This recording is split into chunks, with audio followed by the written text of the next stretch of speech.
For what purpose does the gentleman from Illinois, Mr. Krishnamoorthi, seek recognition? Mr. Chairman, I'd like to offer an amendment to the amendment in the nature of a substitute to H.R. 6283. The clerk will distribute the amendment to all members. The clerk will designate the amendment. Amendment to the amendment in the nature of a substitute to H.R. 6283 as offered by Mr. Krishnamoorthi of Illinois. Without objection, the amendment is considered as read. I reserve a point of order. The gentleman from Illinois is recognized for 5 minutes to explain his amendment. Thank you, Mr. Chairman. I want to thank Chairman Comer as well as Ranking Member Raskin and their staffs for assistance with this amendment. I'm so pleased that we could do this on a bipartisan basis.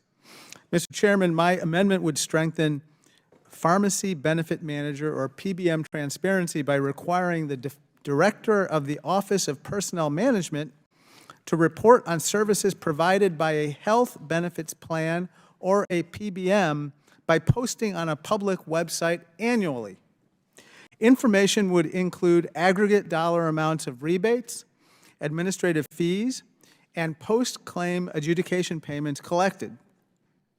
Information would also include aggregate retained rebate percentages across all contractual relationships for each PBM managing prescription drug coverage for a plan under the Federal Employee Health Benefit Plan. I thank my Republican colleagues as well as my Democratic ones for working to require PBM transparency in a bipartisan fashion. I yield back. Gentleman yields back. I recognize myself to speak in support of this amendment. The rapidly rising costs of prescription drugs have forced patients to choose between life-saving medications and putting food on the table. H.R. 6283 is designed to decrease the cost of prescription drugs by removing complicated incentives for PBMs which push higher drug costs onto patients.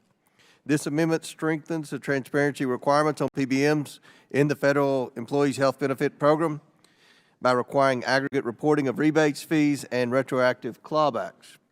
Furthermore, this amendment will help ensure OPM has the information needed to keep costs and premiums down. For these reasons, I support the amendment offered by my colleague, Mr. Krishnamoorthi from Illinois. Do any other members wish to speak on the amendment?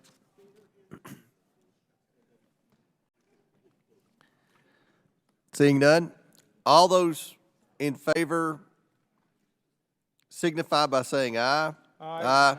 All those opposed signify by saying no. In the opinion of the chair, the ayes have it, and the amendment is agreed to.